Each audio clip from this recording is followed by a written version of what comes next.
Lost your video. Oh, okay. Here, let me share screen here in Discord. Here we go. Yeah. Video's back. All right. We are live. Welcome everyone to the daily live stream hosted by yours truly, Virtual Bacon. We are live on YouTube, Twitter, and Discord. As usual, every day I try to aim at 7 p.m. UTC or 12 p.m. noon PST to host this call. So every day we go over the market, Bitcoin, Ethereum, Bitcoin dominance. So the majors to watch in order to get us well positioned, make sure nothing is wrong. And then we have, not we, but like this call is very much my picks right now. So we've been watching the layer one picks. So we go through that. And today RMRK just launched, one of the projects that I've been in for quite a while and talked about a lot. So we'll watch out for those. I do think the DOT ecosystem is set for major run up, like kind of ecosystem wide for the next 3 months, kind of Q4 of this year. And then we have a couple individual DeFi plays that are still at a discount. So we'll go over those and then we'll do Q&A at the very end. So yeah, welcome everyone. Hope you're having a good day, and let's just get into it. Let me share screen here and present to you guys what I have. So share screen.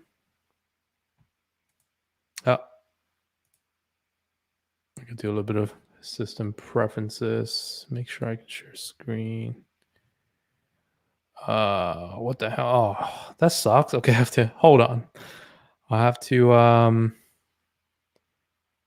rejoin apparently. Sec. Is this gonna work? Looks like it works. Right?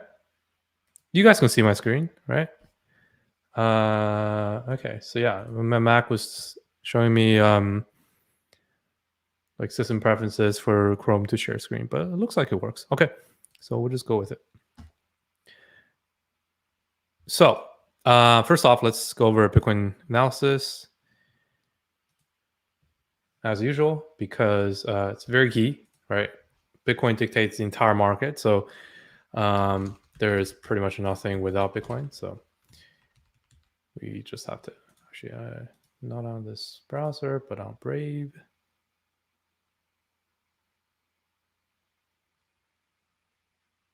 Okay. Oh, so slow today.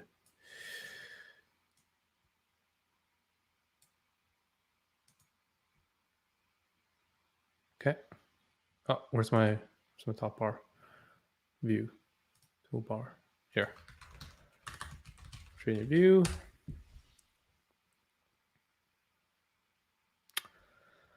And that's DOT, but we're looking at Bitcoin first. So BTC, USDT. Binance is kind of the chart to watch nowadays because it has pretty much taken over both the spot and futures market. So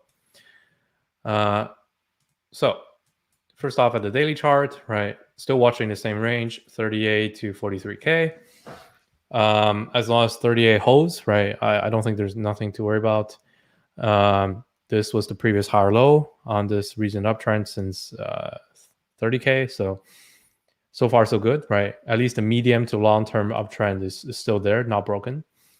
In a bit of a shorter term, right? If you zoom into, let's say 4 hour, we do have this 4 tests of this kind of horizontal level, right there around 40K. So the more times a support or resistance level is tested, the more likely it is to be broken. So this is starting to look a little bit concerning, right? Now let's see. But regardless, right, that's just in the very short term. So bring up the RSI here. There is a bit of a bullish divergence on this 4 tests here, as you can see. Each of these tests, technically speaking, they are pretty much horizontal versus the RSI here. Not that clean. Ideally, right, in order for this reversal to play out, we want to see something like back here where we had clearly 3 tests where the lows, right, each consecutive low were lower. However, on the RSI, we saw 3 consecutive higher lows, right? This is what you call bullish divergence, and you see subsequently, right, we had a bit of a rally, albeit short-lived. So typically, any short-term reversals can be, well, not just short-term, but reversals can be spotted with divergences. But currently, it's not that clean, right? Because this first low here was, technically speaking, with the wicks lower than these subsequent lows. So nothing there just yet. Let's see if I can spot anything here. No, I wouldn't say anything to act on right now, but still, the long-term analysis for us remains the same, right? 38 to 43K, kind of my buy range. So we're still in that range. So I would say this is still a buying opportunity. Again, watching 38K for at least a very short term for Bitcoin to hold above this.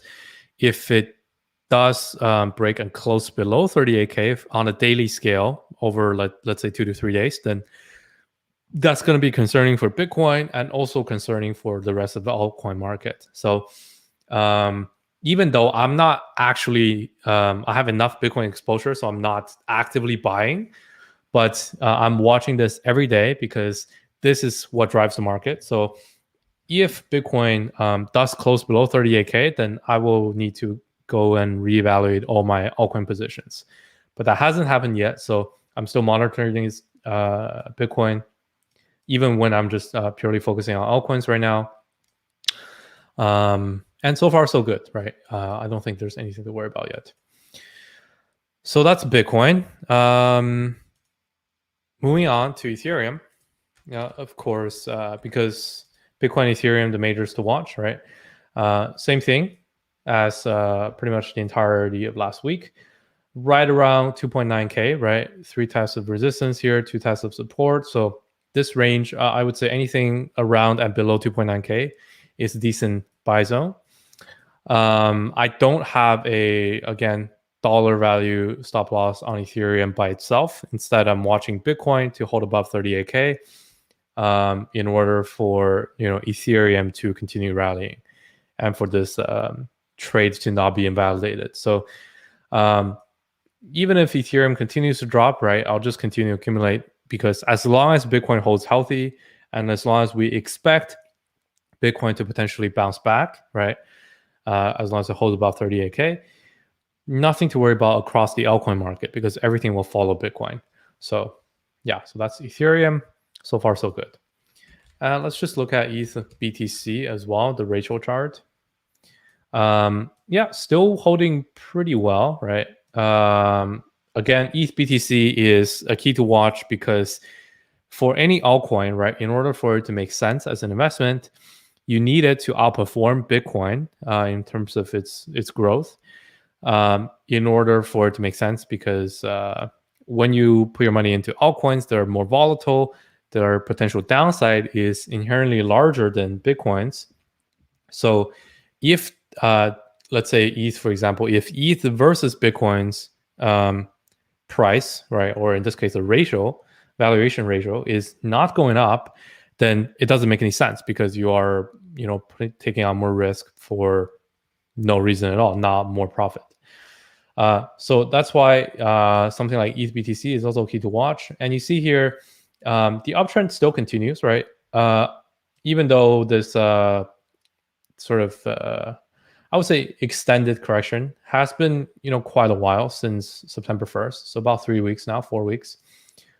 We're still respecting the previous higher low here at 0.065, right? So as long as we stay above this previous higher low, ETH versus BTC is technically still in an uptrend, which means if you are overall bullish on the market, it still makes sense to be in ETH versus Bitcoin because ETH is still technically outperforming Bitcoin. But we are getting quite close to this level, so see it for how you will, right? If we get below this higher low here, around 0.065, it'll start to look kind of iffy, right? By that point, even if Bitcoin bounces back, if ETH versus BTC continues to go down, then that will look concerning for ETH, right? ETH dollar value might go up, but it might make more sense to just be in Bitcoin instead of being in ETH. But so far, that hasn't happened yet. So ETH is still looking good. Next up, we have Bitcoin dominance. BTC.D. Here. So we've been reiterating this every day, but long-term Bitcoin dominance is in a clear downtrend, right? Since the beginning of the year, 5 months downtrend, 3 months consolidation, and now a breakdown, right? So expecting more downside over the long term for Bitcoin dominance. So long term, we are still in a major alt season. Now, zooming into a bit shorter term, right? We have had this drawn for the past couple of days for key to watch. Specifically on the 4 hours to be much clearer, right? You see we have a potential inverse head and shoulders here forming. And the neckline for this pattern will be at 42.5%. So we are still getting even closer to this level. So one key short-term pattern to watch is if we get a breakout above 42.5%, in which case this inverse head and shoulders will be confirmed. And then we would expect a larger correction for altcoins where Bitcoin dominance rallies and targeting like 44 to 45%. This range for Bitcoin dominance to revisit. Now, that's still long term. That's still short term because this is the 4 hour chart. So even if this happens, right, I'll only be treating this as a even better opportunity to buy dips on altcoin because the very long term chart is still bullish for altcoins as Bitcoin dominance is in a long term downtrend. So yeah, keep an eye out for that. Nothing to really act on this particularly, right? I would say if this here gets confirmed, right, where Bitcoin dominance breaks above 42.5%, then I would try to, get some capital ready to jump on your favorite altcoins because then you can, I myself can at least expect a sharper dip for them. But I wouldn't be exiting any of my altcoin positions because this is, in my opinion, still just a short-term dip. So not really anything to act on for this breakout retest here, but it is, if you are sitting on the sidelines, this is something that is really good for you because if this happens, then you are potentially looking at some really good buying opportunities. So that's Bitcoin dominance. Next up, we have some layer 1 plays. And let me just bring up CoinMarketCap here. So over the past 2 weeks or so, we've been going over much of the layer 1 kind of EVM network narrative, right? So there are many that fit this category, right? Going down the list, we have like Cardano, Solana, AVAX, Luna, Phantom, Near, Cosmos, Polkadot, Kusama, right? All of these kind of Algorand, Elrond within the same narrative. There are ones that fit the narrative well and have good entry opportunities, but there are also ones that have already pumped too much or have not reached their peak narrative just yet. So let's go over those. So starting down the list, right, we have first off, Solana and Cardano are two that have kind of rallied too much above its previous all-time high or have seen the major hype kind of die down already. So I'd say the biggest example here is Solana. So if you look at Solana's chart, Sol USDT, right? A good benchmark to keep is how much have it rallied above its previous all-time high. In this case, the previous all-time high was around $55. Now it peaked at 200, and now it's at 130. So can it continue rallying? Of course, right? That's the kind of what you can expect after such a strong rally. Obviously, they're doing something right? People are excited for the project. There's a lot of adoption. But purely looking at price-wise, what's your potential downside, right? So even if you are to enter on this supposed dip, right? Comparing that to the previous all-time high, that's looking at like 60% drop to the previous all-time high, right? So not necessarily, won't necessarily happen, right? But that's an important metric to keep in mind, because looking at its competitors that haven't rallied as much, for example, like something like ADA, right? Previous all-time high, let's say at $2.30, but also there's quite a bit of support right around $1.50, which were, the resistances here, resistance here, breakout here, right? So now this level acts as really good support. So this on ADA's chart is only about 30% drop to significant support, right? So that's right away much smaller downside percentage-wise, right? So that's not hating on or fundamentally comparing ADA versus Solana. It's just timing, right? Which one have rallied a lot versus which one is still lagging. So that's a good comparison there right away. But going down the market cap list, I think there are even better picks than ADA. And some of our favorites were, AVAX, right? Previous all-time high at $55. Pretty much revisits to this level, has been super good buying opportunities. And we are, again, getting close to that level. So AVAX, really good example. And this pattern, remember, where we've had a kind of recent peak,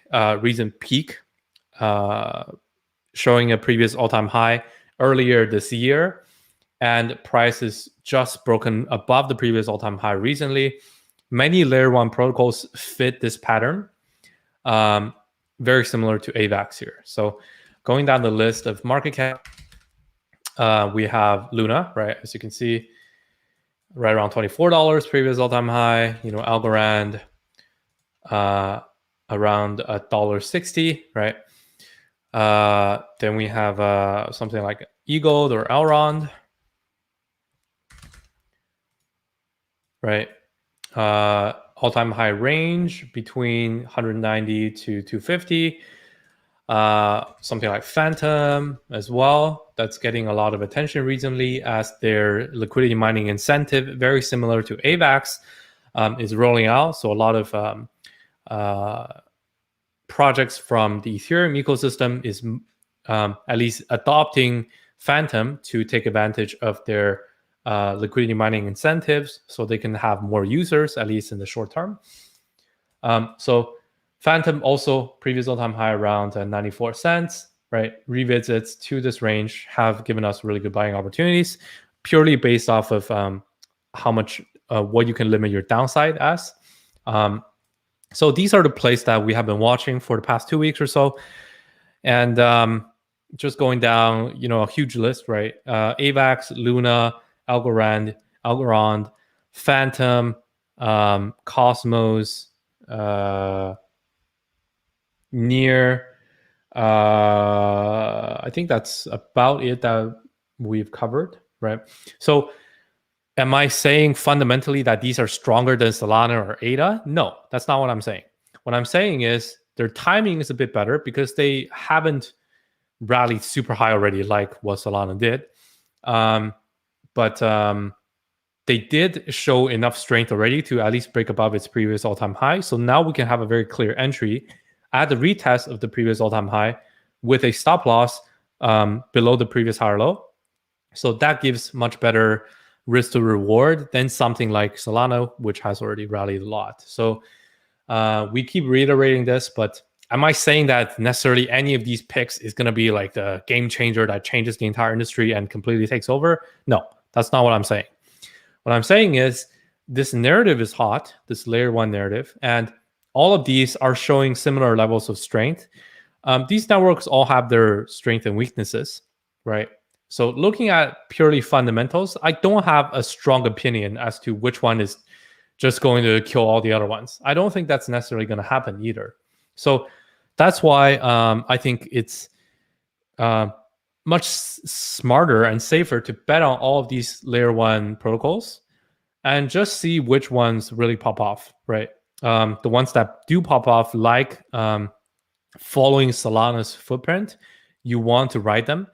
And the ones that will continue to lag behind and eventually drop below its previous all-time high, you want to cut the stop losses there, right? You want to just take your stop losses and say, okay, the price hasn't popped off, so likely that's likely because they just rode the narrative, but there probably isn't as much adoption in their chain, in their ecosystem.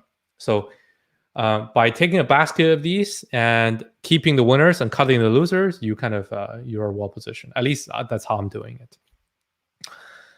So that's layer one ecosystem plays. Moving on, I do think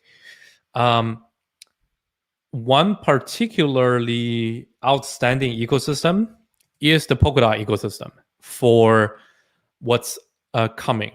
So we've seen kind of all the other ecosystems rally, right? So that are within itself, right? Solana has already rallied a lot. It's like Solana summer, where we all know what happened there. From the bottoms around $10 to $20, peaked 10x, right, to 200. Then we saw kind of following that, we have AVAX and Luna and all the other EVM chains pop off kind of all within one niche of EVM layer ones. That narrative is still strong, but most people are positioned in this already. So we'll keep writing this. But I think what's next is going to be the Polkadot ecosystem. So specifically, if you look at two, just very plainly, very simply, right? What are the two coins in the substrate ecosystem, right? So you have DOT and you have KSM, right? So what are the key catalyst events in the substrate ecosystem? Well, they are parachain slot auctions, right? So when Kusama first opened up their crowd loans in May and July and June, price held really well. In fact, in the major May correction, right here, as you see this like ungodly candle, most layer one networks crash like 50% and continue to stay at these low levels, while KSM, you see, pretty much rallied right after back at to the all-time high, right? So this was directly correlated to the crowd loans that were happening at that time, where projects like your Moonriver, your Karura, your Shiden network, right, all of the other networks that want to become parachains in the Kusama ecosystem, they needed to themselves buy KSM, and their communities needed to buy KSM and send it to the projects as crowd loans in order to get their project tokens. So there was a lot of literally organic buying demand for KSM driven by the crowd loans. And that was very clear here as the strong bass that was very outstanding for KSM. So also, right, the months of September, right, since September 1st, were the second batch of KSM crowd loans. And you can see price action was really well, did really well in this period. So moving on to DOT. Let me have the DOT chart here. People have been waiting for Polkadot crowd loans and Polkadot slot auctions for a very long time, right? Ever since last summer, right? So if you remember last summer, right, Polkadot was actually the hottest topic, even though nobody talks about it right now. In kind of this period, pretty much since like September of last year until maybe February, March of this year, right? Polkadot was a super hot topic and keyword, right? So most projects were saying, like, even if they didn't have plans for it, they would say we're launching on Polkadot, without even any concrete plans. So now most of those projects are left now, where they launched their ICO or IDO on Ethereum. They only used Polkadot as a buzzword. But now, as Polkadot and Kusama are really starting to take off, they aren't building on the substrate ecosystem because it is quite difficult. So we're seeing early stages of projects that stayed around and actually are building in this ecosystem pop off, right? Along with that, since this year, what are the major catalyst events for these layer ones, right? So Ethereum EIP 1559 have passed. We have Cardano smart contracts, right? That's gone. And then we have these layer one network incentives. Those are all live already. Solana, right? Solana summer has passed. Really, what is left? It's Polkadot crowd loans, Polkadot slot auctions. I think if there is one ecosystem narrative that is still up and coming, and people will, people that are blindly like trying to find where to speculate for big trends, it is Polkadot. At least that's how I feel, because that's the only one kind of still left that's we know is coming very soon. So while I don't know any concrete dates for when this will start, people are speculating that, okay, the first 10 slots for Kusama has pretty much gone successfully, right? So now Polkadot is ready to do it. And following suit, what's going to come next? Is it more KSM slot auctions, or is it the first batch for DOT? I think it'll be the DOT ones. So what's my strategy for this? First off, I'm looking at DOT very closely right now, DOT price, right? So there is a bit of a short-term kind of bearish pattern forming here with a head and shoulders. So the neckline here right around $26 to $27, right? If we break below this and see a retest, then I'd be targeting something like $18 for a short-term entry, for price to visit that range in the short term. However, I think whoever panic sells in this period is very, very short-sighted. I don't have any dots right now, so I'm not, that's why I'm not concerned here. But I'm watching this very closely. Pretty much between 18 to, let's say, 25, I'd start accumulating, because this ecosystem is coming, and it has been a long time building. Most of the projects, like I said, have been washed out that aren't actually building on this ecosystem. And not only is it slot auctions, which will be like 5 to 10 super large projects that have parachains and native tokens. These will drive demand for DOT speculation, because people will need to buy DOT and use them in the crowd loans. And there will be about 5 to 10 project parachain tokens coming up, like your Moon River, which is like super hot right now. Imagine the kind of hype Moonbeam will have. There will be around 5 to 10 of these parachain tokens that will be super hyped up. So driving more demand and more interest in this ecosystem. And thirdly, right, these chains, right, these parachains have their own dApps as well, right? So things like Uniswap forks and lending, borrowing protocols, yield farming protocols. We're seeing quite a few of these pop up already in Moon River, right? Because Moon River is actually ready for you to just migrate whatever you have in Solidity, in Ethereum, and supports BSC, Polygon, etc., to Moon River, and you have your token there, and that token can be natively traded with stuff like KSM and DOT and other parachain tokens. At least that's a feature that will evolve and support more and more tokens in the ecosystem. So imagine this, right? You have DOT, KSM, you have parachain tokens, right? So Moon River and the 10 on KSM. And then when DOT crowd loans happen, there will be another 5 to 10, right? So that's like 22 tokens already, all trading within one DEX, highly liquid, lots of yield farming opportunities. Lots of people want to speculate because they're just naturally fans. And then on top of each of these ecosystems, there are also things like Uniswap forks, yield farms, and then dedicated projects that are building on the Substrate ecosystem. One good example is like RMRK, right? That just launched today. If we go back to CoinMarketCap here,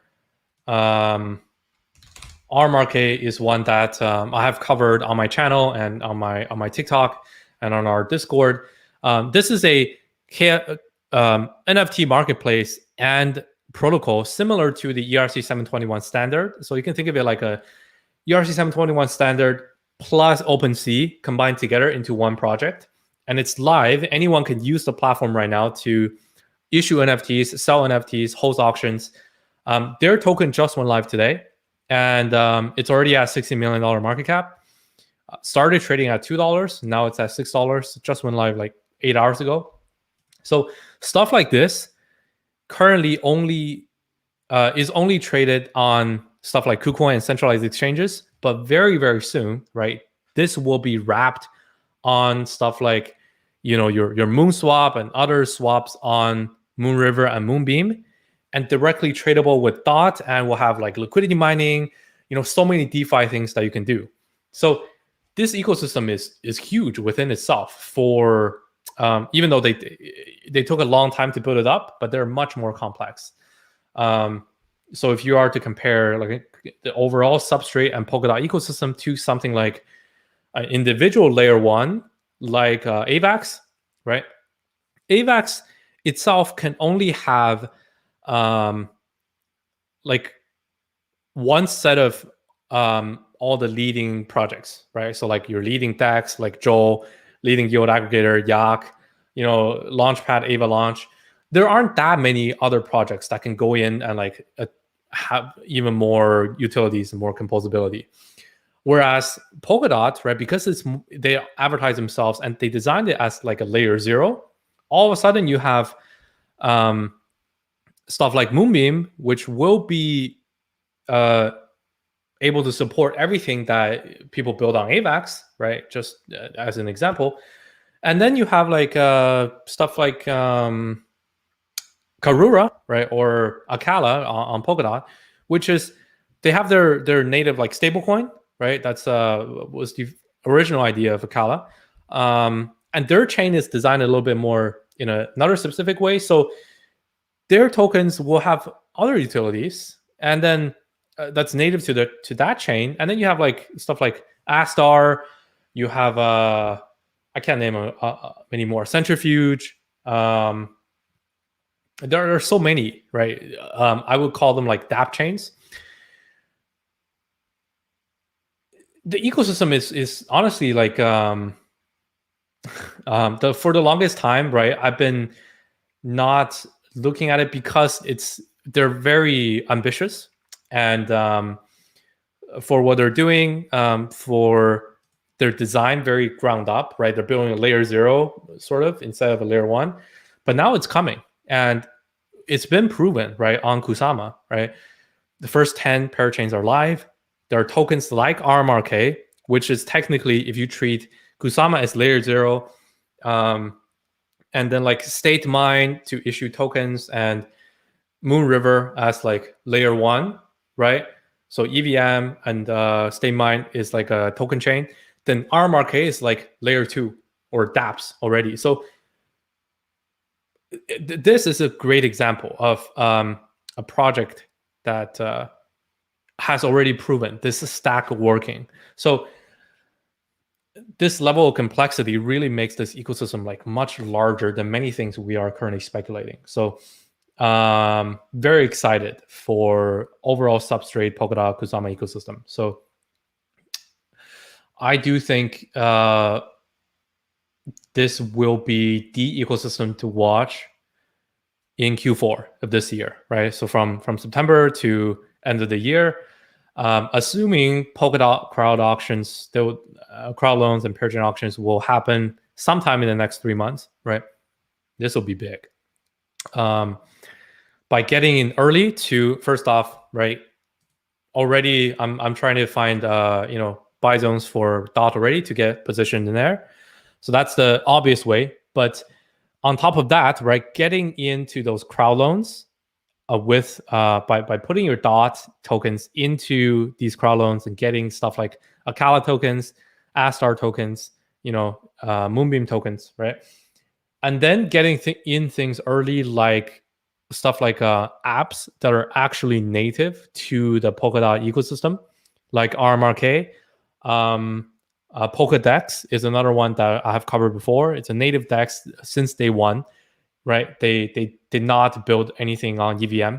Instead, they're very substrate native. Sora is another one that's already trading, and they have a native DEX called PolkaSwap. Another good example. These projects that are substrate native since very early have a huge advantage right now, because new projects that are just starting to build on substrate, they're not going to be able to do it in such a short period of time. It's much harder than just taking something existing from Ethereum and forking it to Binance Smart Chain. It's way more difficult. So there are a select list of these projects that are on substrate and are still building. So I think it's time to pay attention to this ecosystem, because there will be tons of opportunities. Yeah, so that's the... I ramble a little bit, but that's Substrate, Polkadot, Kusama, crowd loans, and dApps on the Substrate ecosystem as I think a major trend for the next quarter. I think that's major alpha. Obviously, I try to break it down to you guys as clearly as possible for like what to look at, but it's not as simple as, okay, what do I buy today, right? It's something much bigger that to keep in your mind. That if you hear of something and you see a dApp native to Substrate, it is live, and they are trading on some of the DEXs there, or they're solving a problem in the DOT ecosystem, chances are those are going to be good performers. So that's why, a big reason why I've tweeted about RMRK. I put a lot of money into this very early on, talked about it a lot, continue to hold it. Yeah, so right, so that's DOT and Substrate ecosystem. And then I think a little bit more actionable picks for the short term, right? For narratives that are hot right now, there is a comeback for DeFi, right? Actual innovative DeFi. So we've talked about bridge narrative that is very hot right now. So one is Synapse. Right. So this is the leading bridge in terms of TVL for bridging to from Ethereum to optimistic rollup chains like Arbitrum and Optimism, without waiting for a long period of time for you to get your ETH back by using the bridge. And this is on a huge dip, to be honest, and a great buying opportunity, because a lot of funds are in this. People like 3AC, Three Arrows Capital, their transactions are public, and their average buy-in was around $1.40. So there's a bit of a speculation around, okay, there's the project used to be called Nerve, and the token was NRV. So NRV holders are going to have an airdrop later to you kind of dilute the market cap a little bit. But that's kind of beyond the point, because we are not looking at the circulating market cap here, right? Nowadays, with so much farming going on, like weird tokenomics design, I pretty much like to look at fully diluted market cap instead. Like, what's the total cap that there is, right? So that takes away a lot of the guessing work of okay, how much inflation there is. So if we look at signups here on CoinGecko, right? You see that I'm not really looking at the current supply of like 6 million, because the total supply is 250 million, right? So I would look at, okay, what's the maximum inflation? So I don't have anything to worry about. So the fully diluted market cap right now is 350 million. So is that super highly valued? Not really. I can see something like, this kind of leading bridge project to have a fully diluted valuation of something like 1 billion. So with that in mind, people will speculate, right? Because people look at, okay, like circulating supply, 7 million, dollar value, $1.40. So currently, look, super low cap, 10 million. But who actually believes that? Like a project with 130, 150 million TVL is 10 million market cap? Come on. Nobody is treating that number seriously, right? Because we all know that that number will go up. There is some impending inflation, right? But that's why that number is so low. So as long as you look at the fully diluted valuation, it's not a big deal, right? Take, for example, something happened with Solana. Obviously, they're completely different projects, but over Solana summer, before it really started to kick off, I think around August-ish, July to August, there was a big investor unlock for Solana, right? People were speculating, okay, like there's a big unlock, people are going to dump on the market, right? So, and then similar case to this, where the circulating supply is going to be inflated, even though the total valuation doesn't change, right? So before that point, a lot of people were speculating, and then like they said, there's price is going to dump, right?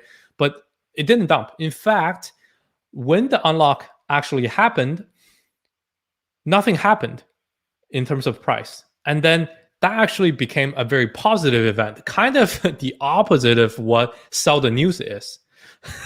In fact, it's actually buy the news, because once those private unlocks actually happen for strong projects like your Solana, right? A lot of the vested tokens have exchanged hands already before the unlock actually happened. So most of the taking profits have already happened. So it's just a bit of a difficult event for the retail's perspective to get over. So usually those are bullish unlocks. Obviously rare cases, right? If you have like shitty private sales for projects that like have constant unlocks, and like the VCs are super bad and they're only there to dump, that's another whole different story. But for a case like this, where people are already looking at the fully diluted valuation, and that is not overvalued, I don't think the airdrop will be a negative event. Quite the contrary. I think people receiving the airdrop are not likely to sell. And I think once that narrative have gotten past, and the circulating supply has like received the airdrop and become much closer to the fully diluted valuation, which is still not overvalued, I think that will be a bullish event for Synapse, actually. I will have to dig into the specific numbers for what will be unlocked, but that is within the max supply here. So that's why I'm not too worried about it. I've heard numbers of like between 130 to like 150 million, which will be the more realistic circulating supply. But then, imagine the total supply here, instead of 7 million, it's 130, right? Then that's like, 170, 170 million circulating supply, circulating market cap, 360 fully diluted market cap. That is not overvalued by any means for a project in this size. In fact, after that hurdle is gotten over, that is just going to be, much more smooth sailing. So yeah, I don't think that's a negative event to bet on. Quite the contrary. So that's Synapse. So I'm continuing to accumulate, right? Assuming 3AC, looking at their public wallet, they bought around average price $1.40. I think it's a great opportunity right now, currently. Couple more that I have been accumulating and plan to buy more of. Joel. So Joe is the leading DEX in AVAX ecosystem. Again, a lot of major funds bought in right around $2. So still not that much higher than what people got in at. And just been accumulating this because one, this is by itself, the price is done super well.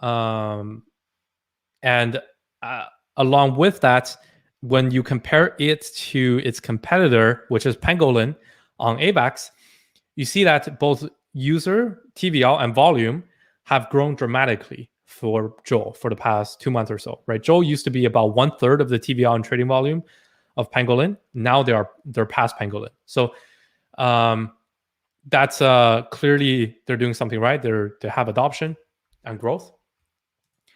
And along with that, if you look at the price action, so bring this up, chart X. Drink some water here while it loads.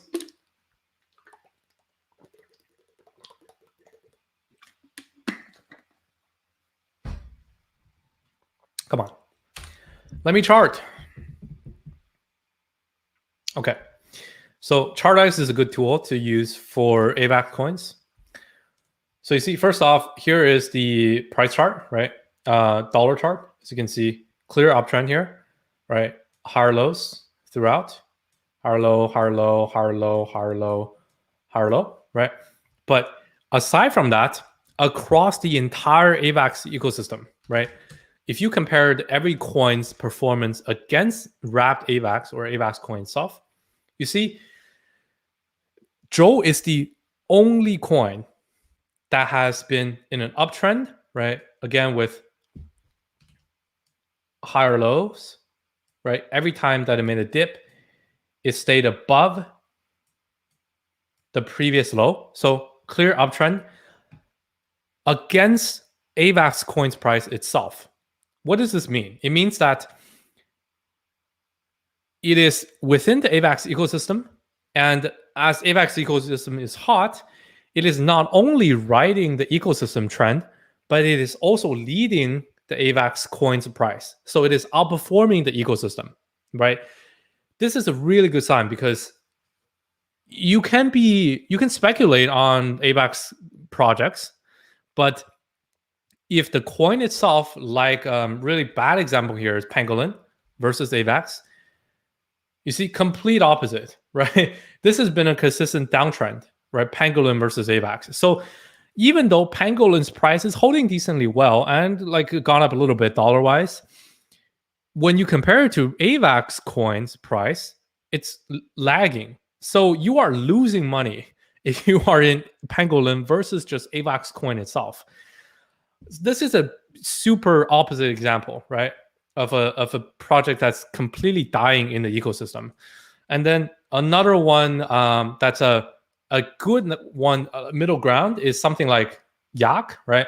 I've since converted my Yak to Joe as well, because yes, Yak is holding decently well against wrap AVAX, but you see, this is not an uptrend, right? If anything, this is like a slow downtrend, right? So this is not a bad pick, right? Where we could, by some time, see a potential breakout, right, of this falling wedge here, right? But so far hasn't happened yet. So far, yield yak has been lagging behind the AVAX coin itself, which means, yes, dollar-wise, it's holding still, but it's, again, you're losing money by, if you are speculating on the AVAX ecosystem, instead of being in this, you might as well just be in AVAX coin. It's higher market cap. It's much more legit. You have much more liquidity, much lower downside, and you are getting better gains than holding this. So I have since sold my yak for Joe, right? Another good couple examples, right? Ava launch, X Ava versus Wrap AVAX. Again, right? Similar pattern here. It is holding decently well, not as bad as Pangolin, but certainly not in an uptrend, right? You can say this is a falling wedge, right? And eventually it'll kind of break out, but you see it's already pretty much back to the previous lows. So I wouldn't say Ava launch is any more a good idea. And across the entire AVAX ecosystem, something like Penguin Finance, again, not showing strength against AVAX coin itself. However, the only one so far I found is Joel. Look at this. This is such a strong uptrend that not only are you seeing dollar gains, right, and you are seeing you are able to bet on the user growth, the TVL growth, and you are seeing its price performance outperforming AVAX coin itself. In fact, it's broken above the previous all-time high here, right? So this is so bullish. I absolutely love this chart. It doesn't get better than that. So, so far, I've reduced my entire AVAX ecosystem exposure to only AVAX coin itself and Joel. I think these are the only two that's worth holding right now in the AVAX ecosystem. Yeah, so you want to ride the winners, right? At the beginning stages, you want to kind of have a basket of everything, but at some point, winners get decided and you ride the winners as everyone shift their money towards the winners. So yeah, expecting great things for Joe going forward. And I do think looking at dollar price just for entries, right?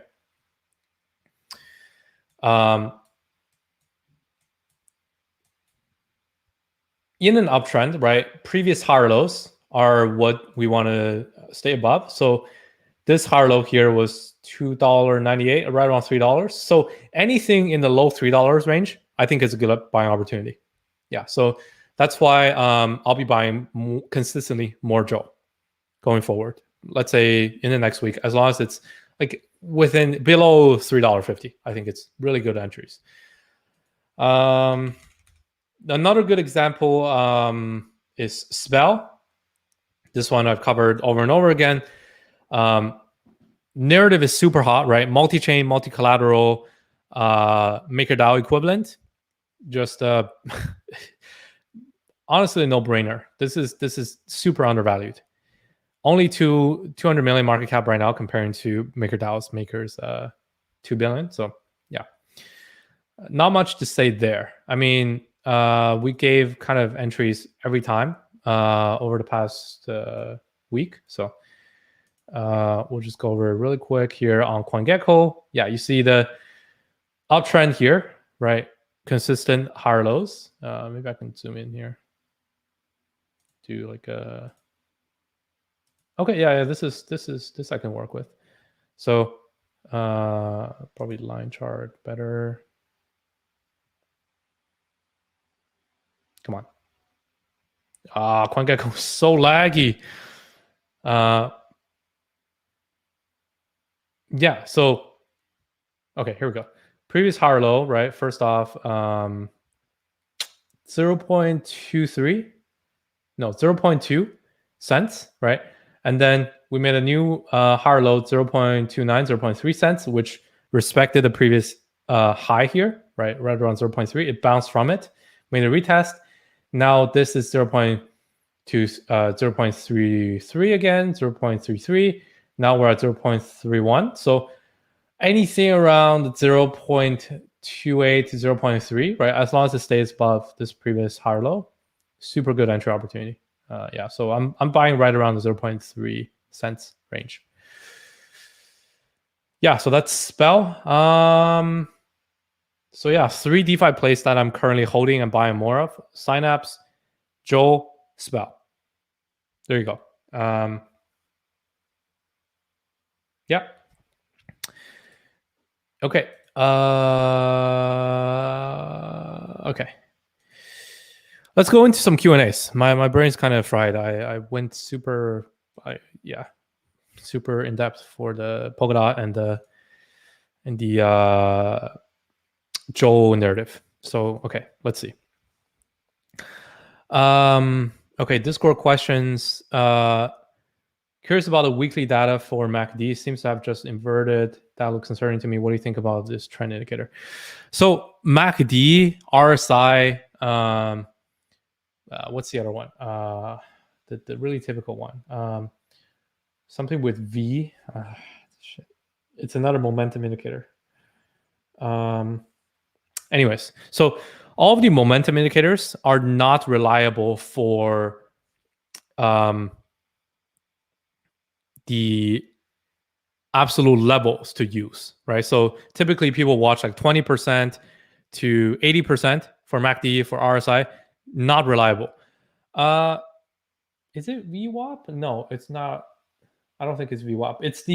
It's what RSI is derived from. There's a even more straightforward one for momentum. But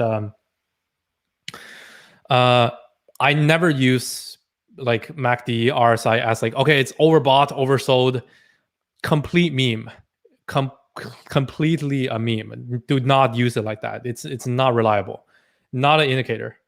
Like it has never worked. Something can stay as overbought as like a month, a year. It really just depends on the time frame you give it. So the only ways I use RSI and MACD is divergences, right? So like what I just showed on the Bitcoin charts, right? I'm sure there's probably a divergence here. So if I bring up like, let's say MACD, right, instead of RSI, usually histogram is the better one. But yeah, even then there's a divergence here. So I don't have the best MACD settings. This is just default because I pretty much only use RSI, but you see a clear divergence here, right? 3 lower lows, histogram here, higher lows, right? Low, higher low, higher low. So this is, and also on the just trend lines for MACD, also higher lows. This is the way to use it, not like okay, I have like this is overbought, this is oversold. That's complete meme. don't use it that way. That's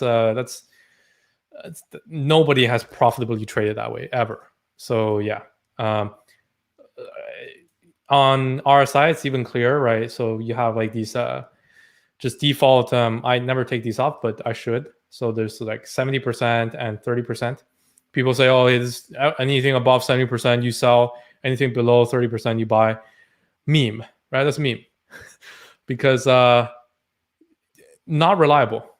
So I recommend just like going into the RSI settings or MACD settings and just like take away the bands. And probably take away the background too. Yeah, make it clean so you don't get confused, right? So here, right, bit of a bearish divergence for, let's say, DOT in the short term at least, right? You see 3 higher highs, 3 lower highs for DOT, right?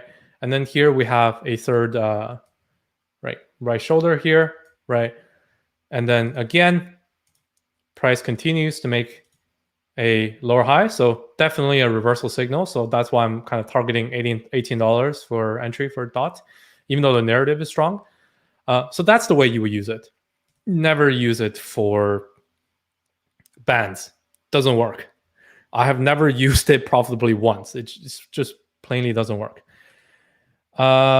Is PKF included in the PDEX? Yeah. PKF, Polka Foundry, they are a crowd loan candidate. they don't have enough for quite the top 10 slots, but they are around like 12th, so they are definitely up there. Yeah, so Polka Foundry and Polka Smith is the project. I know the founder. We've interviewed them before. They are kind of a suite of tools for you to easily build DeFi in the Substrate Polkadot ecosystem. Good project. I thought VB set AVAX to 3x. Is it still a target? Yes. Following Solana's footprint, right? That's my target.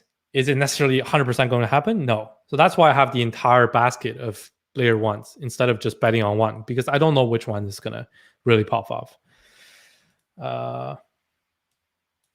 Makes sense why it seems like a gamble to trade based on those indicators. Yeah, like reversals are good because it's backed by price, but purely overbought and oversold, like whoever says that and like, look, like it's overbought, like now it's time to sell, they have never traded profitably. So yeah, read any TA book. Nobody ever uses like overbought and oversold as like something you can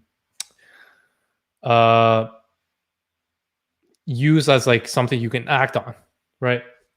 So like here, a TA book, right? It goes through why RSI and MACD and other momentum indicators work and what the overbought oversold typically means.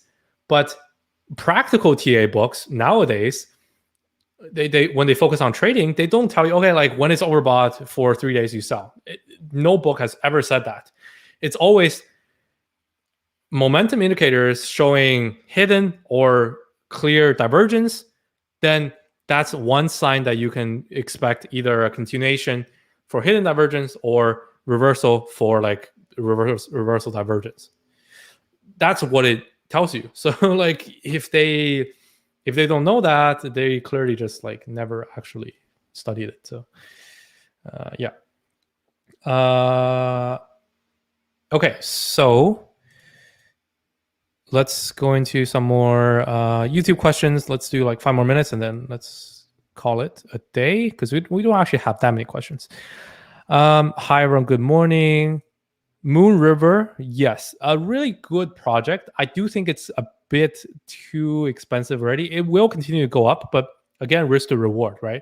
But it's a very good example of the kind of ecosystem that Dot, Substrate, Kusama is building up to be. It's huge. Like Moon River is just one project, one coin. It's already so like seen so much hype. So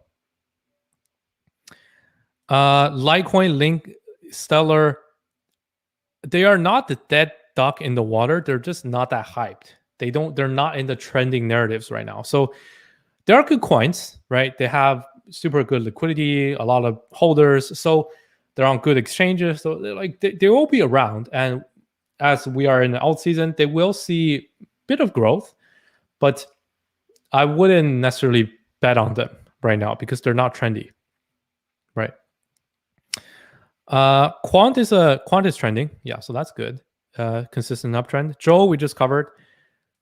Wu woke up, that's all. Yes. So if you've been following me for a long time, we covered the Wu launch pool on I think they launched on Binance Launch Pool, if I'm not mistaken. But way back, like last year, I think October, November-ish, when they were doing the token sale, right?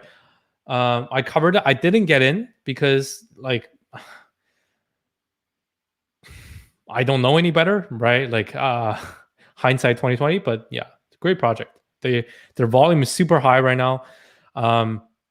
Lots of institutions actually use them to trade. So yeah, great project. Phantom just announced CBDC in the first crypto. Yeah, so good news for Phantom. Yeah, so definitely don't rule them out for layer one that will be dominant. Telcoin, I don't know. Again, I know you like it, Danny, but like I don't know what it even does. So yeah, I can't give you too much more on that. How do I request it? You have a look at a project without looking at it like a show. Join our Discord. Send it in the chats. right? So that it's not a public on the stream. So you don't put me on the spot without me doing the research in it. And then that way, like, I can do the research. And then next time, if it's a super good opportunity, I agree with it, I'll talk about it. And then even if it isn't, as long as I've done the research, right, next time you mention it, I can clearly say, okay, here's what I think. I've looked into it. It's either like pretty good, decent, or complete show, right? So let's send it in the Discord first. That would be much better for like kind of low cap projects that I necessarily haven't heard of. Algorand, another layer one that's good. It's in the basket. Let's see. I have no idea what this Asta thing is, so unfortunately, I can't comment. What about the liquidity market cap ratio on signups once they unlock those tokens? Could it cause huge volatility? No, I don't think so. Like TVL to market cap has always been TVL to fully diluted market cap, not circulating, right? Because if you look at TVL to circulating market cap, right, it's looking at 10 million. What is it? Synapse.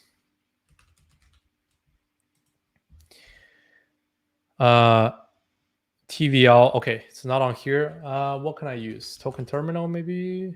Maybe like DeFi Llama. How much do they have locked up? Let's see here. Wow, CoinGecko, come on. So slow.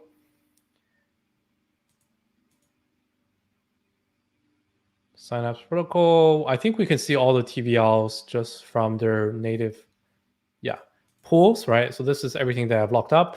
So 50, 50, 100 million, 160 million, 210 million, 320 million, right? So 320 million locked up. Current circulating market cap is only around 10 million. So you can't take that because that's only like 0.03. Like nobody's treating that seriously. So even at fully diluted valuation, it's around 1, right? TVL to total diluted TVL to total diluted market cap. Not bad. Really not bad. So the unlock wouldn't change the total diluted market cap. So that's why it wouldn't change the total ratio. Yeah. Please cover Moon River. See, you guys, like how much interest there is. Moon River, mover. Yeah, see this? Like there is a lot of interest in this. I don't think Moon River itself is that risk to reward wise good. That coin itself. If you're a Moon River, I by no means I think it will continue to go up, right? But there are better picks out there right now because it's been hyped up so much and literally everyone knows about it now. So, but this is just one example of like one chain that's a parachain that has projects building on it and the kind of hype it can generate for the overall DOT ecosystem. It is huge. So yeah. But yeah, by all means, like Moon River, great project. I don't have much more that I can cover, unfortunately. Like that will make you guys happy. I know you want me to show it. I can't do that price wise, but I can tell you that it's a good project. I can tell you that it's much needed. It's seen a lot of adoption already, but I'm not buying it right now. I'm instead looking at the next comers in the DOT, Kusama, parachains, and also the ecosystem projects. Did you find out why Sim was dropping? Was an airdrop like mentioned at the live stream yesterday? Yeah, I don't think it's dropping. No, like if you see any drop as a drop and then like whatever it pumps, you just have to make sense that it pumps. Then you're never gonna be on the good side. So I see this as a great buying opportunity. I don't see why you would relate that to an airdrop because the airdrop is not live. So it's not like, okay, like people are constantly getting airdrop and selling. That's not what's happening. It's just market fluctuations. So yeah, like should do a bit more research there. DYDX, I have mixed feelings about this. I think it's not that strong fundamentally. The protocol is super strong. The DApp is, but the coin itself, DYDX, the coin, is not directly benefiting from the DApp's growth and adoption. Do you think it's a good time to buy Quant to Solana? Not a good time for Solana. Quant is decent. Polygon kind of dying, to be honest, if you look at TVL. So that's not to say their price will go down in an alt season. No, they will continue to be relevant, but there are better picks for layer ones. Link, I don't think so. Link is just kind of chugging along, lagging behind. It's not a trending narrative. Luna's ecosystem is good. Yeah, Luna is one that I do have. You mentioned Polkadot will have a strong Q4. You think holding DOT is the best way to take advantage of it or some other ecosystem coin? So I just covered it like for 20 minutes. I don't know if you were here, but go over it. Like watch the replay. Holding DOT is the easiest, right? Obviously, I think short-term DOT will see a bit more correction. So I'm waiting till kind of low 20s to buy, around 18 maybe, ideally. But DOT is the easiest way. And then you should definitely participate in the Polkadot crowd loans. You should have the ecosystem coins. We mentioned like Polkadex, Polkaswap, Sora, Polka Foundry, RMRK, right? We mentioned a lot, and there will be more building on it. So that gives you a lot already. So you have like DOT, you have about probably 10 parachain tokens. You have maybe 5 coins that are already live that I just mentioned, and there will be more and more. So the native ones that are actually building on Polkadot, right? This is a quick summary. That's how I'm playing it. Okay, so I think that's about it. Let's see, on Discord. What is your TP for Spell? I see this as $1 billion protocol. So yeah, like market cap 1 billion circulating. So that's probably something like 5x, right? Currently 200 million. Hey guys, I could only just join. Were there any bacon related things? Yeah, so farm is coming. Farm is coming. Thanks for Armor Arcade call, dude. You the man. Thanks, Curtis. Appreciate it. I'm still holding. I don't think it's reached its potential just yet. It's just launched. I'm a bit mixed on Matic, but I think it still has a pretty decent future for now. Yeah. No, it definitely has a future. It's just like there are other chains that are seeing faster adoption than it right now. Yeah. Is it called Spell? Yes, it is. Do you have any idea, Phantom? Yes, I do, but you should watch the replay. We talked about it. Kind of early in this call when we talked about all the layer 1 ecosystems. Okay. And what TA book would you suggest to read? Yeah, I pretty much only read this one, like this one. Technical Analysis of the Financial Markets by John Murphy. Best book. Opinions on platforms to build NFT projects on when not using main ETH. Solana, actually. Yeah, I would say Solana is the only one that really has a thriving NFT ecosystem right now. Polygon is decent. Definitely not BSC. BSC NFTs are shit. Polygon NFTs are pretty decent because they are on OpenSea and they have like good fees as well, like cheap enough and good enough adoption. But Solana by itself like is quite outstanding for NFT ecosystem. If you're looking at getting your first NFT, would you go with Solana then over ETH? Currently, yes. I would say, yeah. So Solana NFTs are decently cheap, right? You don't have minting fees, and usually they sell for like between 1 and 5 SOL, which is like under $1,000. So it's already much cheaper than most of the ETH mints. Plus, there's like no gas fee, right? So on ETH, gas fee is like a few $100s. And there's so many rugs because it's so easy to make NFTs on ETH.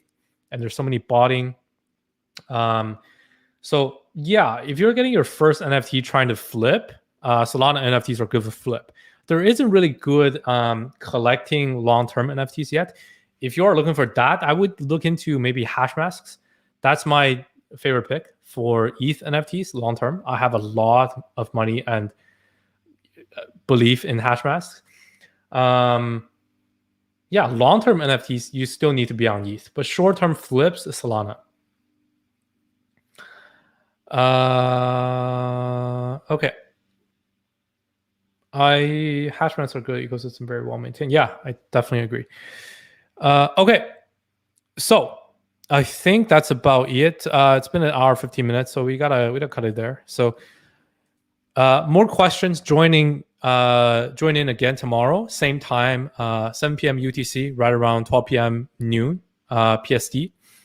So same format tomorrow. You're right. We'll go through kind of market, see if anything's wrong, go through all of our picks, go through Q&As. Yeah. Okay, save your questions for tomorrow. But thank you for joining again, everybody, today.